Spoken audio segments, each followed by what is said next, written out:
Subscribe to my channel Muhammad Mirala.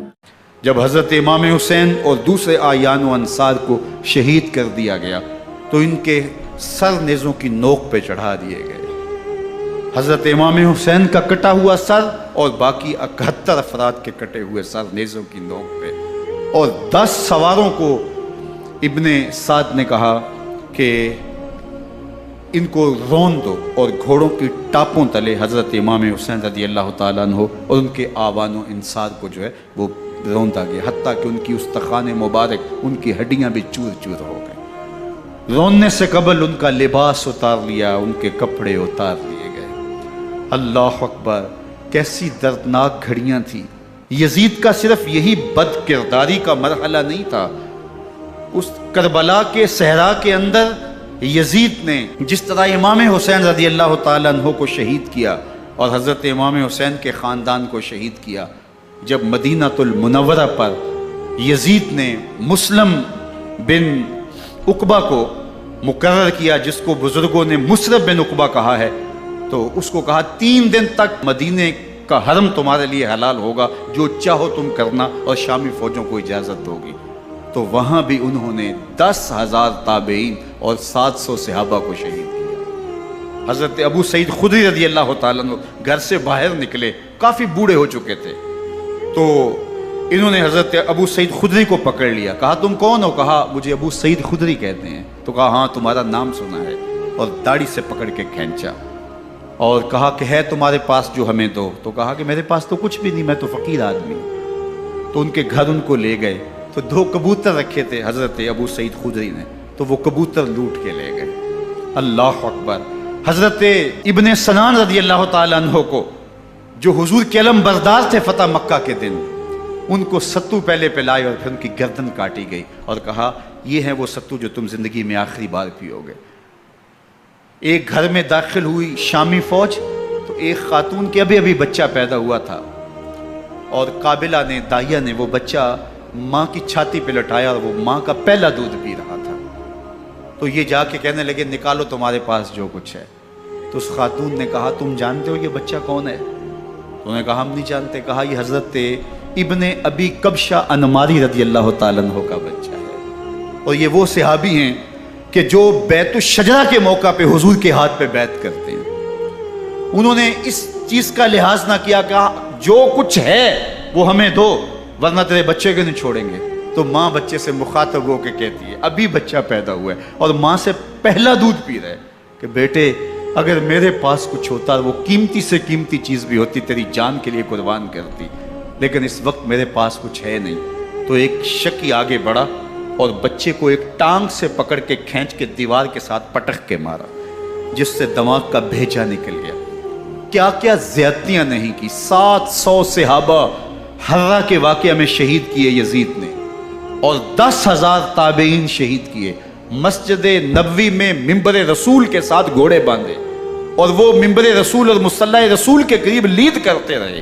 حضرت سید عبد المسیب فرماتے ہیں میں نابینا تھا اور حضور کے روضہ انور کے پاس بیٹھا تھا، اور یزید کے سپاہی آتے، جو بھی مسجد میں نظر آتا پکڑ کے لے جاتے، مجھے نابینا سمجھ کے چھوڑ دیتے، لیکن میں پریشان تھا کہ ظہر کا وقت ہوگا، عصر کا وقت ہوگا، مغرب عشاء کا وقت ہوگا، نہ اذان نہ اقامت نہ جماعت، تو کیسے مجھے پتہ چلے گا کہ نماز کا وقت ہو گیا، اور کیسی میری نمازوں کا کیا بنے گا؟ میں اس فکر میں بیٹھا تھا۔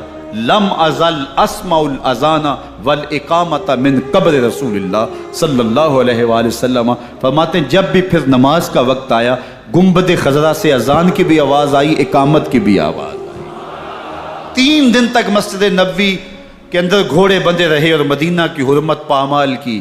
مدینہ کے گھروں کے اندر یہ بدکماش داخل ہوئے، اور جو بدکاریاں انہوں نے کی کلیجہ منہ کو آتا ہے۔ 1002 شیزائیں ان بدکاروں کی بدکاریوں کی وجہ سے کنواری حالت کے اندر حاملہ ہوئی۔ 3 دن تک مدینہ کا حرم انہوں نے پامال کیا، اور پھر مکہ المکرمہ میں کعبہ اللہ پر گولے برسائے، اور کعبہ کا غلاف جل گیا۔ وہ تو یزید مر گیا، اور حضرت عبداللہ ابن زبیر رضی اللہ تعالیٰ عنہ نے اپنی خلافت کا اعلان کیا۔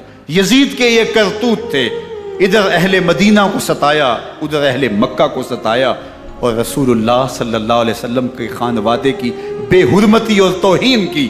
نہ صرف انہیں قتل کیا گیا، ان کی لاشوں پہ گھوڑے دوڑائے۔ ابن سعد اور شمر جو ہے وہ خیموں میں داخل ہوا اور مخدرات اسلام کی چادریں چھیننے کی کوشش کی۔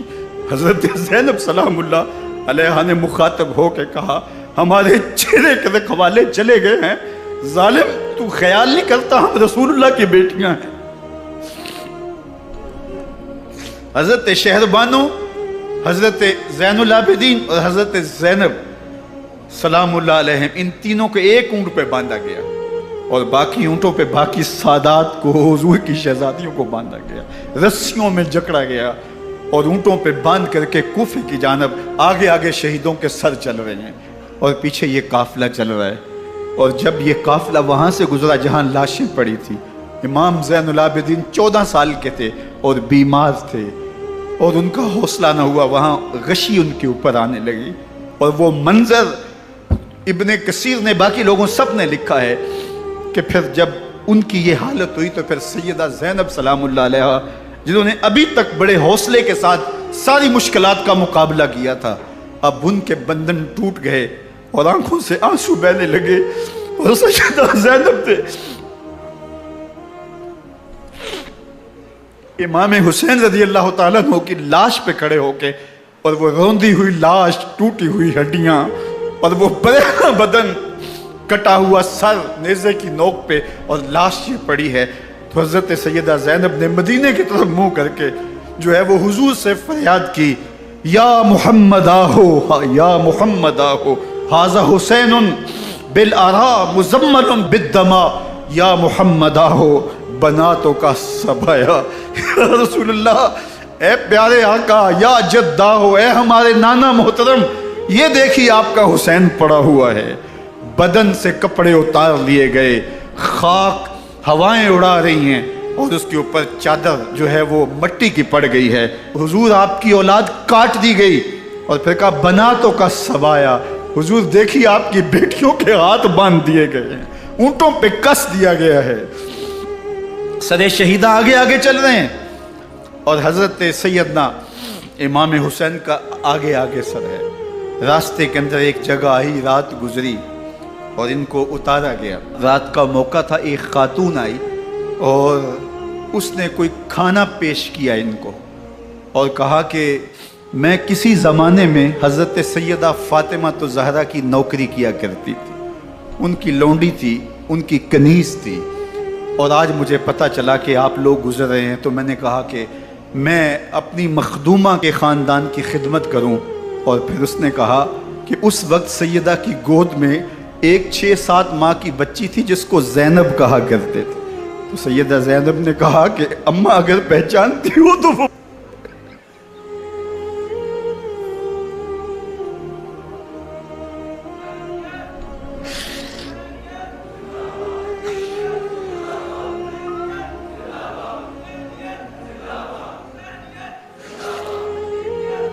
یہ تاراج اور لٹا ہوا کارواں پھر وہاں سے کوفے میں کیسے پہنچا، اور کوفے کے اندر سیدہ زینب سلام اللہ علیہ نے وہ یزید کے دربار میں، ابن زیاد کے دربار میں وہ جرأت آمیز جو باتیں کہیں، اللہ اکبر، زینب کی زبان میں علی کی خطابت بول رہی تھی، اور پھر دشمن اور دوست سارے رونے لگے، اور وہ کیا دل گداز منظر تھے۔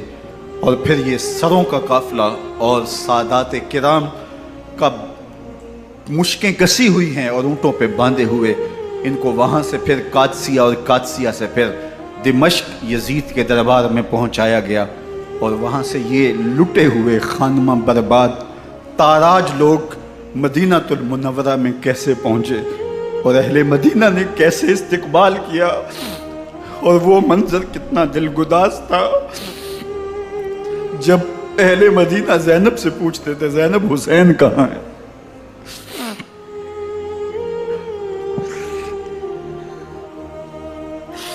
بے مروت بے وفا تیرا بھی کیا افسانہ ہے، جس نے اپنی ہی شمع کو گل کیا تو وہ پروانہ ہے۔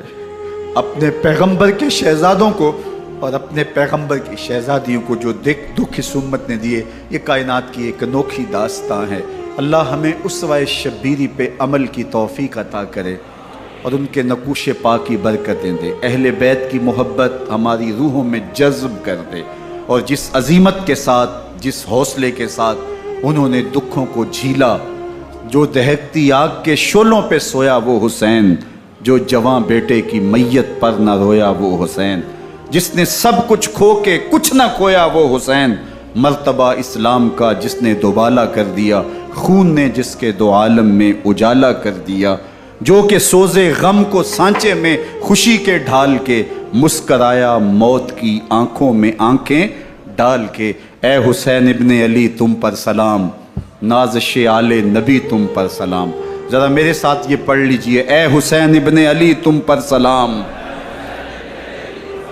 نازش آل نبی تم پر سلام، تم پہ لاکھوں رحمتیں لاکھوں سلام، اے شہیدان محبت کے امام، لالا گوں لالا بدن لالا کفن، اے چمن اندر چمن، زندگی ہی زندگی تیری حیات، اے حیات اندر حیات، افتخار ملت بیضا ہے تو، رب کعبہ کی قسم یکتا ہے تو، فخر کا دل میں دریچہ باز کرنا چاہیے، جن کا تو آقا ہے ان کو ناز کرنا چاہیے۔